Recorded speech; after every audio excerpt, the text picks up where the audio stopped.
Thank you, Mayor, and thank you everyone for being here. I must say it's an accomplishment. All of you are able to wake up early in the morning on a Saturday. So pat your neighbor on the shoulders beside you, say, good job. All right, really, I think it is an incredible feat to be able to wake up this early in the morning. Indulge me a little. Allow me to share a bit of my story with you today. I titled this sharing called The Journey of an Unlikely Teacher.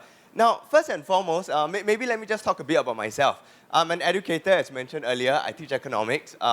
Beyond that, I also run a few programs. I'm also sit on the board of National Youth Council to look at different youth programs as well. And I'm someone who loves traveling. One of the things that I recently did was to travel to Iran. And I went there because I teach economics. And one of my philosophies is to make economics relevant. I went to do interviews with people on the street to ask them the effects of sanctions on them. And because of this year, I will talk about inflation soon in my lectures. I want to be able to bring stories and make econs come alive. So I enjoy traveling a few places. Now, one more fun fact about this photo.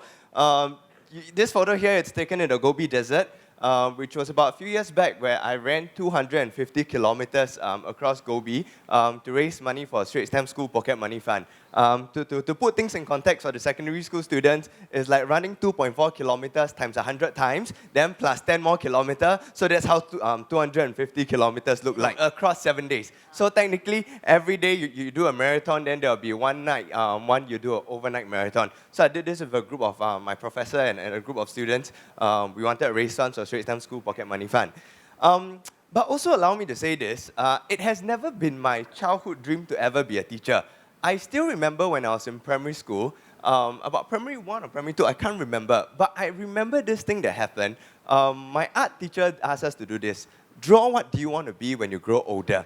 Now, so at that point of time, I think everyone around me, they drew, I want to be a lawyer, fireman, policeman, doctor. So these were all your acceptable kind of jobs to be when you grow older.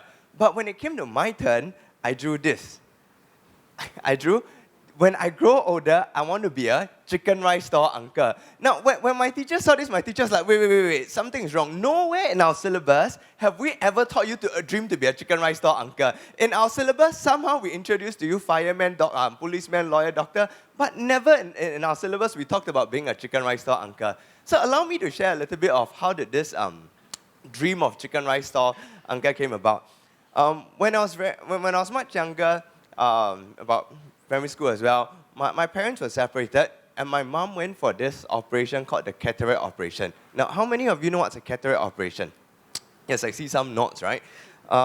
So at that time when my mom went for a cataract operation, it wasn't a success because during that operation procedure, the doctor, the doctor didn't, during that operation procedure, the doctor didn't remove needle from one portion of the operation, and because of that, my mom became completely blind. That was what happened when I was about primary 1. Now, because my parents were separated, I stayed with my mom. To make ends meet, we will always have to go on the streets. Then primary school was morning and afternoon session. I have to go around the streets and ask, Uncle, Auntie, can you buy my tissue paper? Ma? To translate it, it means, Uncle, Auntie, can you help us to buy tissue paper for $2? And I still remember, I'll fondly always remember, Saturdays will always have a lot of meaning to me because at 10:30 a.m. it will be Pokemon. And that's my favorite show in the entire week. So I will always look forward to watch Pokemon, and somewhere at 11, I will really hate it because towards 11, I know my Pokemon time is up. I have to go out to the streets and to start working. So, but how did this chicken rice story came about? I still remember when I was when I was on the street selling stuff with my mom. Maybe just a quick question. How much is chicken rice today? One plate of chicken rice. Average chicken rice. $3. Okay, so inflation happened. So my time, okay, my mom used to tell me last time, right, one bowl of noodle, 10 cents, 20 cents. Of course, I didn't grow up in the era. At my time, one plate of chicken rice was about $2 or $2.50. So that was, now it's about $3. And so that was what I remember, one plate of chicken rice, $2.50. Because mom didn't have a lot, our substitute for aircon was NTUC.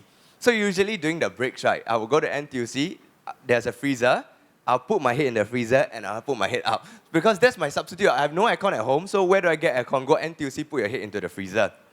Now, then one day, I put my head into the freezer where they sell frozen chicken.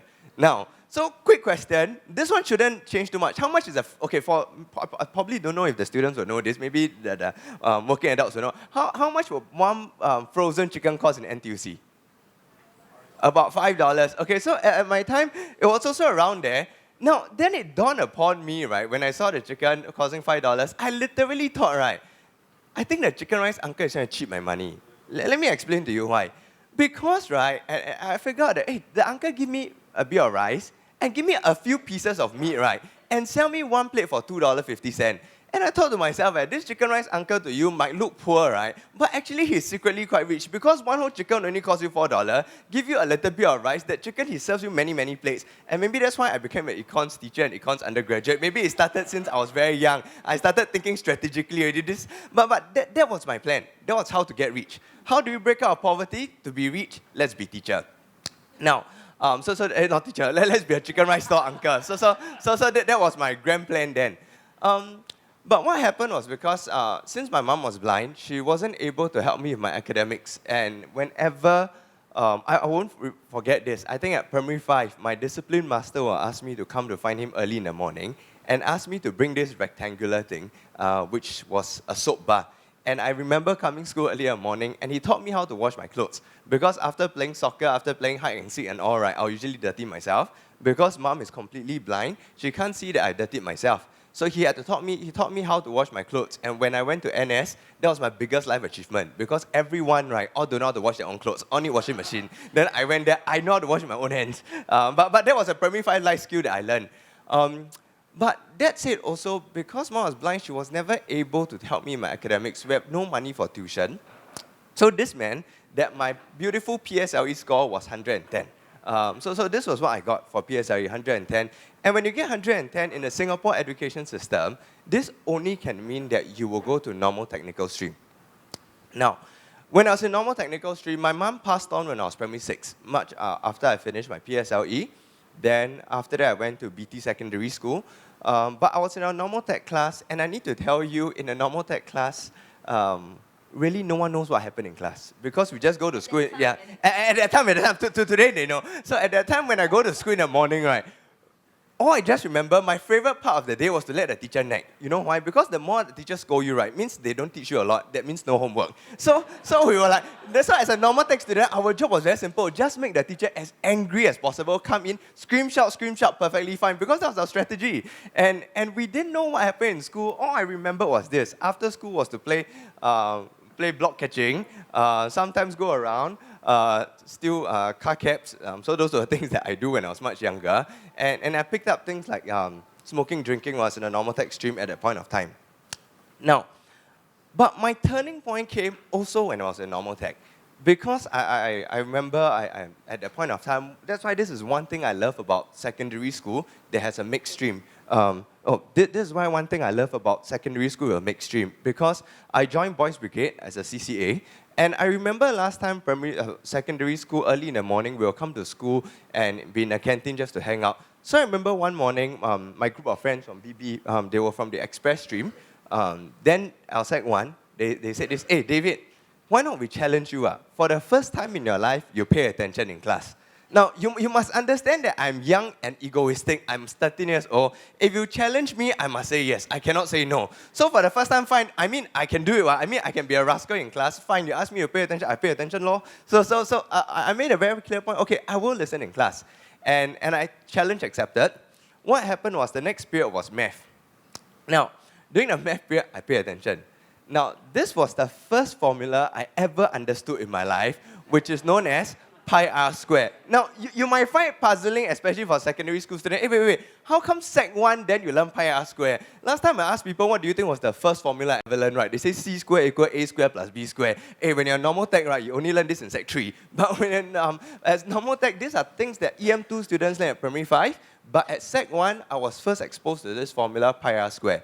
Now, I thought this formula was quite interesting because I don't exactly know what this is, but I know what's r squared. During that lesson, I came to two very simple conclusions.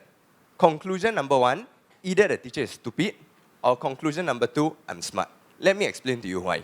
Now, because math textbooks haven't changed yet. They have this instant gratification concept Now, what happened was when a teacher teach you this, right, and it's usually section 12.1 or something, then somehow when I reach the exercise, right, I don't understand what the question say, never mind. I know that there's only one formula. Within that word problem, they only give me one number. So as long I throw the right number into the right formula, 70% of the time, I will get the right answer. So I tried the first time. I don't know what the teacher was talking, but I said, okay, I know you tell us this formula, but I know that the whole one problem, right, you only give me one number. So clearly just put this number inside, then somehow you'll get the right answer. So I tried it, works, eh? So I tried a few times, then you know, math is a very interesting subject because math you can flip behind and you can look at your answer. So every time I try, I flip, wow, not bad. I keep, okay, disclaimer, this only works 70% of the time because sometimes when they put too many numbers, then I don't know which number to throw in already. But that was something I realized in class. So that was conclusion number one. Either teacher stupid, right? Because I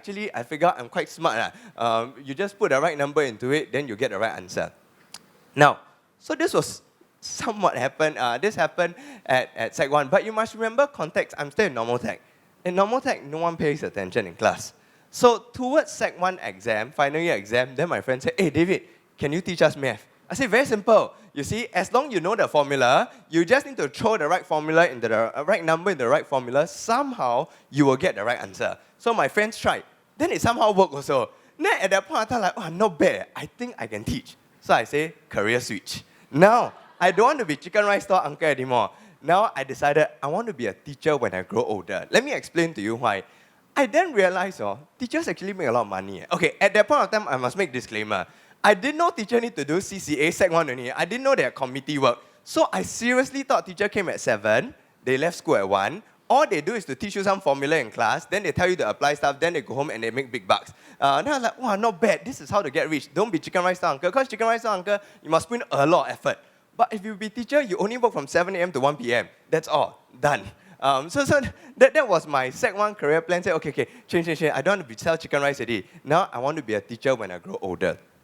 Now, if I want to be a teacher when I grow older, then the logical thing I did then was to go to www.yahoo.com.sg. There was no Google Chrome, no Wi-Fi, only modem. So I dialed up my modem. Then I went to yahoo.com.sg. I said, how to be a teacher in Singapore? ?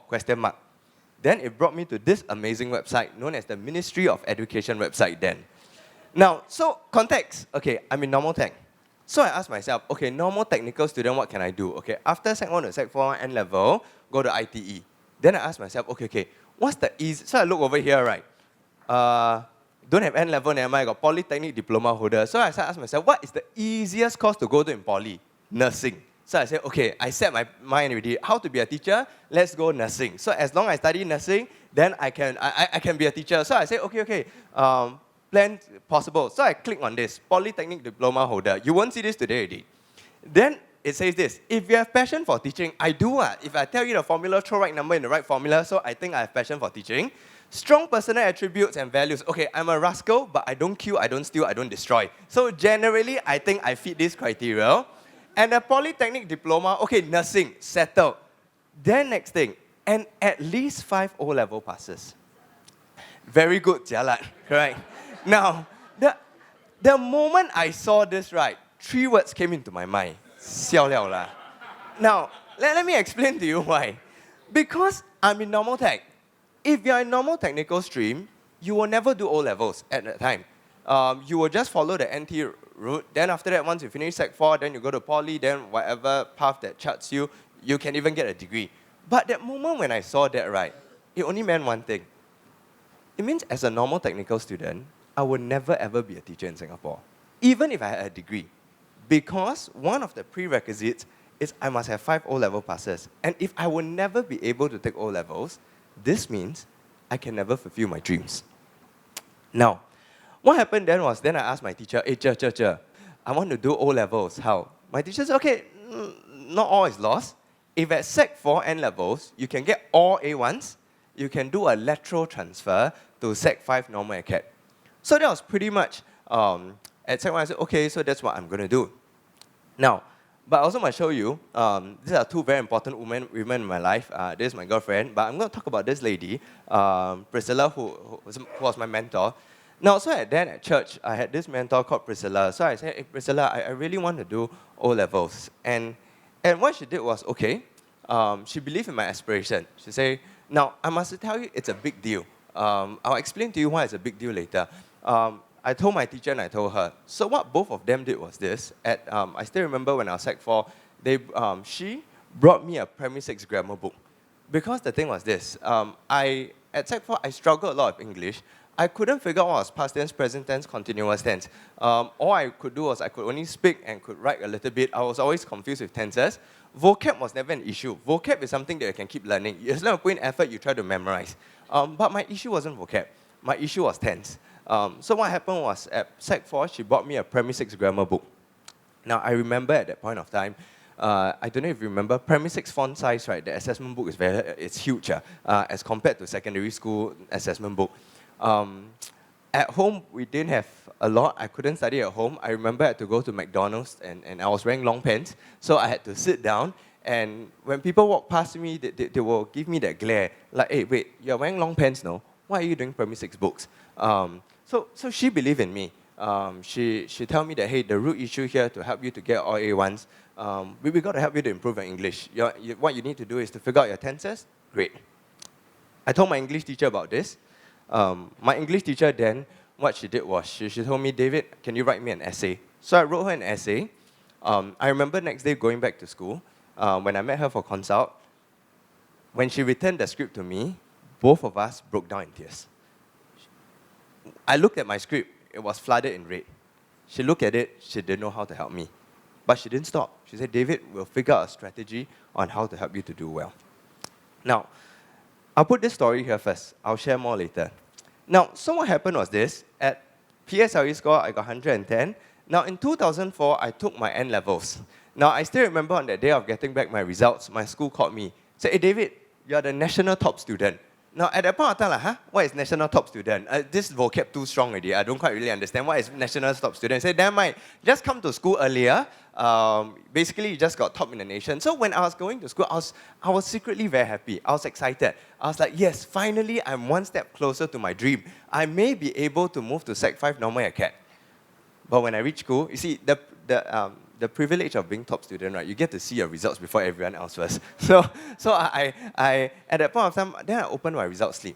I saw everything 1, 1, 1, 1, 1, except one subject. I got 2. Do you want to guess what that subject was? English.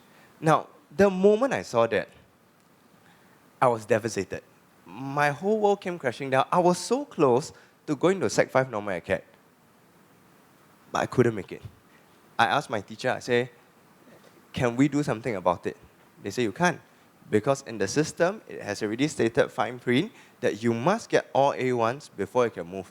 But I say, hey, but no one in Singapore ever gotten this close. Can't I even stand a chance to go to Sec 5 normal acad? You can't. Now, so what I then did was, at that point of time, I used my email account called singaporerabbit@yahoo.com.sg. Is that kind of email that you use when you play, I don't know, do you all still play Blackshot, Gunbound, that kind of stuff? Is that kind of email address that I have? And then our Minister of Education, or Minister Taman, so what I did was this. I wrote this email after I got my result. Dear Minister Shamragan, I really, a lot of reallys, I can't remember how many really I've wrote, want to do O-levels, full stop. Can you please give me a chance? Question mark. My English teacher taught me this before. If you don't know the person, you must end off with yours sincerely. If you know the person, say faithfully. Now, I tell you honestly, as a normal tech student, sincerely is very hard to spell. Faithfully is a lot easier to spell. So I remember when I typed this, my dictionary was beside, I opened, how to spell sincerely. So this is how to spell sincerely. Okay, then comma, David Ho. Then I sent an email. Now, then I sent to Minister then. No, honestly, to me, it's very simple. I send you a message, logically you should reply, right? I didn't understand the concept of blue tick at that point of time. So, to me, it was very normal. So, okay, I sent email. Next day, Minister replied. Now, I only realized how big deal it was, right, much later when I grew older, because it is not like every day you send email. The fact they reply you, it really means a big deal. So, what happened was I got an email. They said, okay, come to school. So, I went to school. I will never forget this scene. I went into this room. It's like Hong Kong's drama, you know, like those, it's like big table. I felt like it can't be this. I walked in, right, surrounded by a room of sharks. Then they started introducing themselves. I'm a director of MOE, this, that. At the back of my mind, I was like, who on earth are you all? I only know principal, vice principal, HOD. You tell me you're a director and you say you're important in the system. To me, you never existed. But, they went on, they shared who they were, so I listened. Now, what happened then was, they asked me this question, David, are you sure you want to do O-levels? I was like, hello, if I don't want to do O-levels, then why would I write you an email, right? But okay, I never say this. Then I say, yes, I want to do O-levels. Then they say, okay, David, why not we make an exception for you? How about you retain Sec 4 normal acad and then go to Sec 5 normal acad? That's why now you can say, those in secondary school, you realize that if you can do a lateral transfer if you retain 1 year. So that was what they offered to me when I was in, when I went to the table there. Now, but when they said that, right, in my most naive moment, I replied this. I said, are you all trying to con me? In my most, I said, are you trying to con me? No, why I said this? Because I told them this, no, I'm not going to take this offer. Because if you want me to take Sec 4 NA and 5 NA, you definitely want me to fail. Because I said this thing, I've never taken humanities in my life before. I've never taken SS and Geog before, and you want me to sit for a national exam at Sec 4 in the next year? I said, I can't. Then I said, why not? I counter-propose. I say, how about 2 years, right? You give me 2 years in exchange or so. Let me do Sec 3 Express and Sec 4 Express. Don't put me through a national exam because I am not ready for a national exam. I have never taken humanities. Now, I must say, right, I think when I went to the table, it's like negotiation, right? But they never thought of this possible offer. But when I was there, I immediately presented this offer. And they said, okay, fine. We let you do Sec 3 Express, we let you do Sec 4 Express. On the terms of because I really feel that I'm not ready at all. Now, and what happened then was, I still remember after they said that they gave me the offer, my school leaders spoke to me. They asked me this very important question. They said, David, are you all right with being older than your peers? I said, okay, there's nothing wrong. I mean, it's just 2 years older than them, and I'm perfectly fine with it. You will understand the implication of this later in my sharing, why this makes a huge difference to why this had an impact on me. But at that point of time, I said, it's perfectly fine, I will move on. Now, so what happened was, PSLE, national top student. Now, I repeated Sec 3, Sec 4. I changed class 2 times. Let me explain what happened. For the first 6 months, I took combined science, A-Math, D&T. D&T was my saving grace because that was the only familiar subject I learned in normal tech. Come here to cut wood. So those kind of things I know how to do. So I still remember that I was in the second last class in my school. And I still remember because social study was a new subject, right?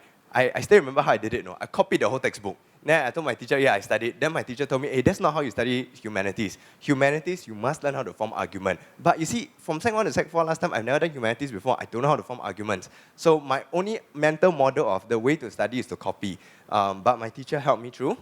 Now, I still played street soccer. I still do whatever after school. But I put in a lot of effort. Remember, still have no money for tuition. I studied after school, finished my, whatever work was given. I tried to finish my homework, okay? Now, what happened was from term 2 mid-year exam, I then got my results and I got top in my class. Now, my teachers found it strange. I was like, okay, I put in effort, but I didn't expect to get a top. And they said, David, why not in June you come back? We let you sit for a test. When they said that, right, I thought I was like a mouse. You know, mouse go for lab test. So then I came back in June. They made me sit for a physics and chemistry paper. After I finished the thing, next day they told me, David, when term 3 starts, you're going to change class. Now you'll do pure physics, you'll do pure chemistry, you'll do pure geog, you'll do elective history, and you'll do SS. It was and no more D&T. So I will drop D&T and take double science, double math, double humans. Now, to me, I didn't quite know what that meant, but I said, oh, okay, Lord, just change class. But I won't forget this. When I went to the class, my teacher told me, David, now you're on the JC track. I'm like, huh? What's JC track? In my life, I only want to go poly, you know. I've never thought I wanted to go JC. I didn't even know JC existed at my vocab at that point of time. But I said, okay, I'll do my best and go on. Now, what happened with my education system was my journey was then I went to CJ. Was one of the best period of my life. I really enjoyed a CCA there called ODEC. Now, then I went to NUS. I had a stint at Mexico, also a stint at Harvard. Now I'm doing my part-time applied masters at SMU.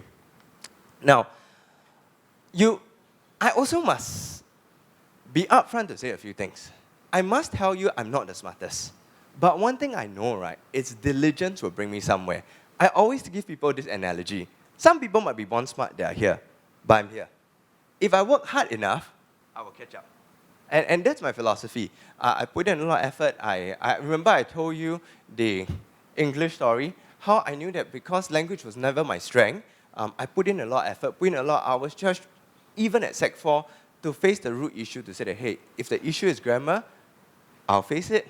It doesn't matter if I do a primary 6 book, I'll do it. I won't forget when I was in JC,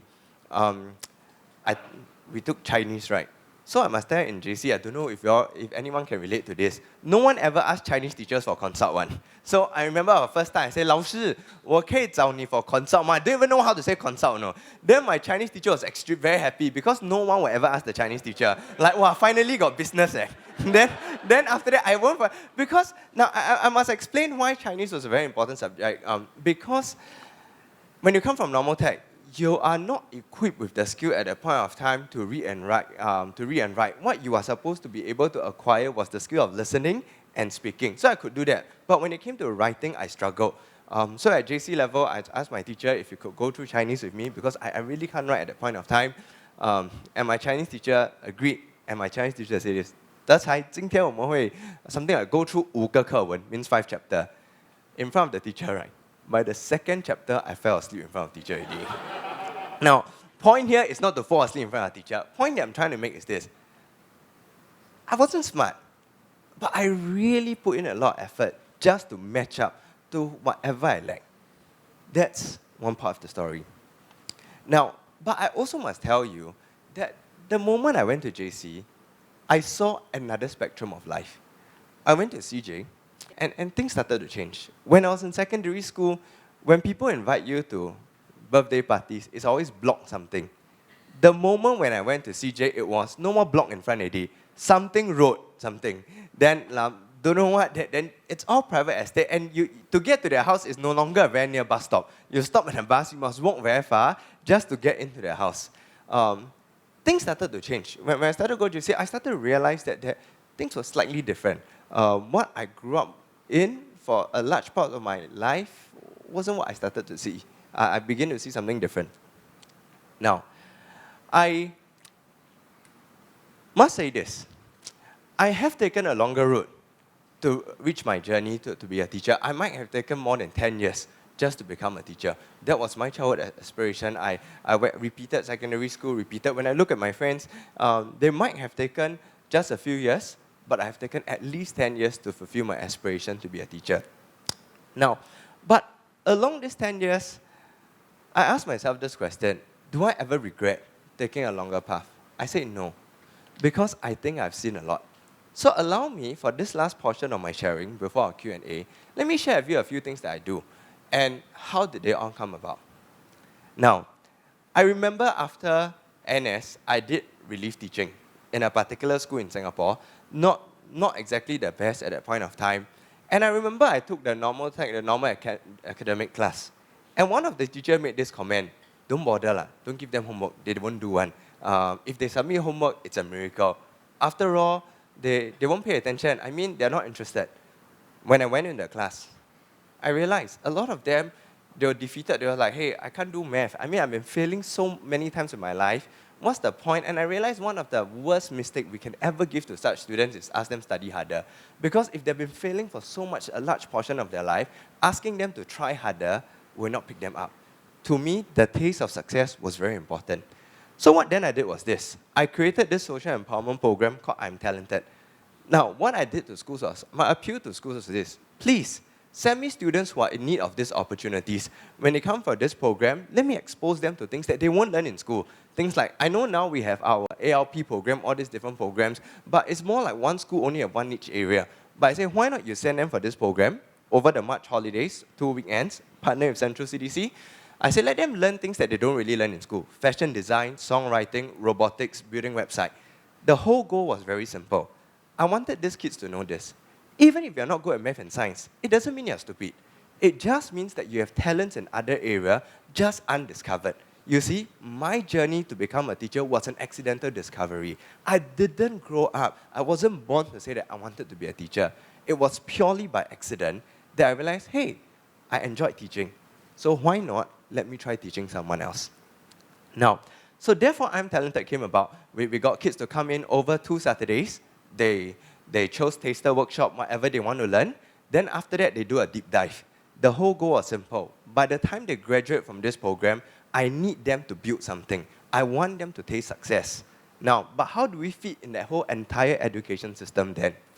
Now, then I'll tell the instructors, I need you to tell them where can they pursue this after secondary school. For example, if you want to do robotics, ITE has this course. To get into this course, you need certain grades. Sometimes what I feel, what students lack, is the lack of motivation. Now, you can't ask them to study harder. Maybe what we can do is to help them to find opportunities to discover their talents, because sometimes you just need to ignite the spark. If you can ignite that spark, they will run.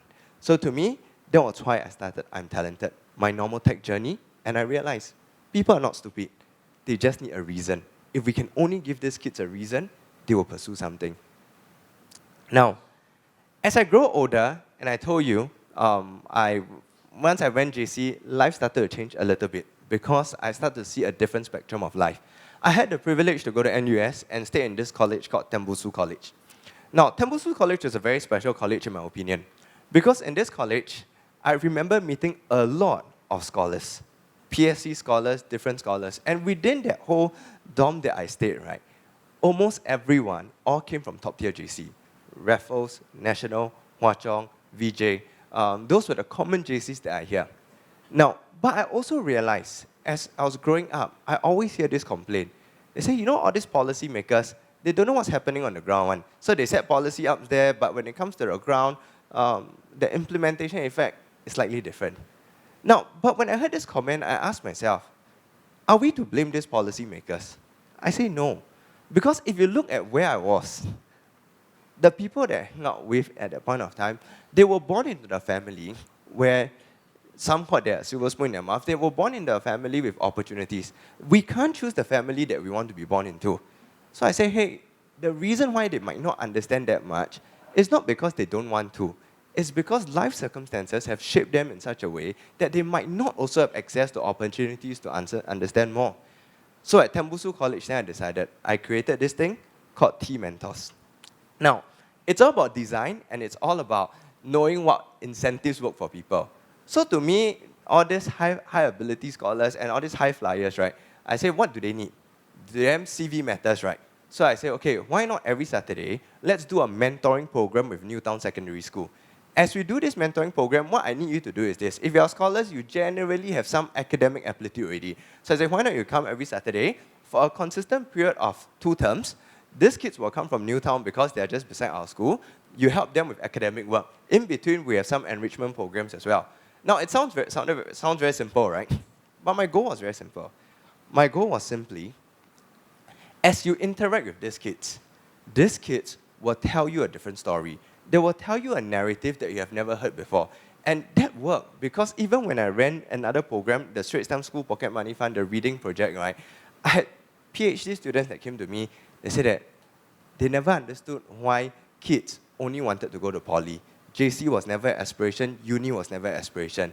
It is only through interacting with these students told them this thing, hey, oh, my brother only went to ITE, so I only want to go to poly, that's all. And to me, right, that was my greatest achievement, and that was the greatest success. Because my goal is not for you to change the world. As much as they are helping others, my goal was simple. In future, when you run Singapore, I always tell people this, and I'm fully aware of it. The fact that I'm in university, the fact that I went to JC, it's a poor representation of Singapore. Because where do most Singaporeans go to? Poly and ITE. If we don't even try to understand what goes through their psyche, why they behave in certain ways, when we set certain policies, I'm afraid we might not fully be able to understand. So that was how I dealt with another issue that I saw. So this is what I've experienced through life. And that's how life taught me. Life showed me a different spectrum. And I say, hey, let's not point fingers and put blame. Can we do something? Can we enact change? Now, the next thing I heard in university, so I'm trying to streamline my life, right, to give you a few segments. I always hear this, sian wrong course. Like you sign up for university course, then I realize, huh? You mean business school is just like that? You mean I sign up for engineering, this is what engineering looks like? So that was what I realized. The next issue I hear on the ground is people keep saying that, oh, I choose wrong course. And the worst thing is this, you don't even have father-mother scholarship. You use bank scholarship. Then, right, you get into a lifetime of debt, realizing that, hey, this is a wrong option. Realizing I made a wrong course, then because of this, I go to a wrong job and I drag my feet to work. So I asked myself, where did the problem first begin? Then I say, hey, maybe sometimes, I'll just put this here first. I realized a lot of these students at university, they make this decision of which university course to go to after A-levels, especially the ladies. After A-levels, they only have a short runway, 2 to 3 months, to decide what university course they want to go to. And as an economics teacher, I'm just going to tell you this is purely a huge amount of asymmetric information because they might not know a lot and they have to rush to make a decision. When they make a decision, they realize, oh no, I made a wrong choice. So I asked myself, could we do something to solve this problem? Now, pardon me, allow me to say this. Let me be upfront to say that we have no perfect system in Singapore. Be it education system where I came from, the normal tech stream, or even in university. But what I realized, that there might be cracks. It's a good system, but we can do better. And to do better, sometimes we, on our own, we can mend the cracks. So then what I decided to do was to run this program called Collaborate. It happened a few years ago during Chinese New Year reunion dinner. I won't forget. I met a student. Let me share a story. I met this student. This student asked me, hey, Mr. David, should I do accountancy or should I do finance? He asked me a question that said that, if I do accountancy, can I switch to finance? Or if I do finance, can I switch to accountancy? My answer to him was, I cannot answer you. But I have friends. So I linked him up with a friend of mine that studied accountancy. And that time we had Facebook chat. And now also got Facebook chat. Right? So I was just a silent person inside. They started talking. And through their conversation, I learned one thing. From accountancy, you can switch to finance. But from finance, you can't switch to accountancy. Now, but those were important information that not many people know. So then I figured out, could we then create a solution where we solve this imperfect information gap? So what I did before reunion dinner night or during the reunion dinner night, I wrote a long Facebook post.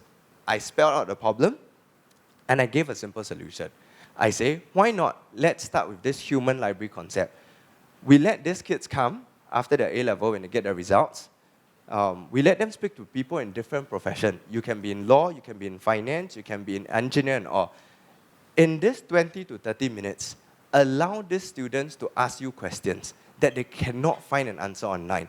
For example, if I really want to do HR, do I really need a business degree? If I don't need a business degree, or if I want to do marketing and I don't need a business degree, then by all means, in university, study what you like. If you like philosophy, if you like lit, go ahead. But however, if I've decided I want to be a neurosurgeon, then I'm sorry, yes, you speak to a neurosurgeon will tell you, okay, you need this particular pathway to achieve your dreams. So that was what this program is trying to do. So we started this thing called Collaborate. The whole key idea is to empower students to decide which course they want to go into simply by providing information, just by talking. Everyone can contribute. If you have a job, you can go in and say, this is what my job looks like. And whether does this degree matter or not, let me try to explain to you. Now, so this was what happened. It was an hour project started. We ran a few rounds. Now, so this is, it's called collaborate.sg, and this time around we are running another. So I'm Talented will also happen in March. Collaborate will happen on 3rd of March from 9 a.m. to 11:30. So let me sell this a little bit first. All this free, all right? Now, our appeal to you is this. If let's say you're a student and you realize that you want to make more sense of what course you want to study, then maybe what we can appeal to you is to then go to collaborate.sg. You can click on Take Action. What happened is you can subscribe to our mailing list. Then we will tell you in about next week, we will start rolling out emails on registration, where to begin. And if you're a working adult, my appeal to you is this. If you feel that you can just make time on the 3rd of March just to spend about 2 hours with these students, talk to these students, because these students at 17, 18, they are still trying to figure out what to study. They are still trying to figure out what university course to get into. If you can just be there just to share your story, let them ask you questions, and that in itself is good enough. So in short, you can always just go to a very simple www.collaborate.sg. Now, and I'm about to end my sharing now. So let's go back to the initial part. So how? My childhood dream of becoming a chicken rice stall uncle. So that's what people ask me, right? I have no answer for you, but I can say maybe my retirement plan, or maybe a few years down the road, when you see a chicken rice stall, not called it's called Boon King chicken rice, or not, it's called David Ho chicken rice, then yes, probably started by me, all right? So if not, I appreciate, thank you for listening, and I think I'll be open to listen to more your question. And I just want to end off with this, the journey continues. Honestly, I still don't know what lies ahead, but it's still something that I'm still unpacking, something that I'm still discovering, and I always believe in learning. And I'm still learning on how to be a better person. So thank you very much for your time.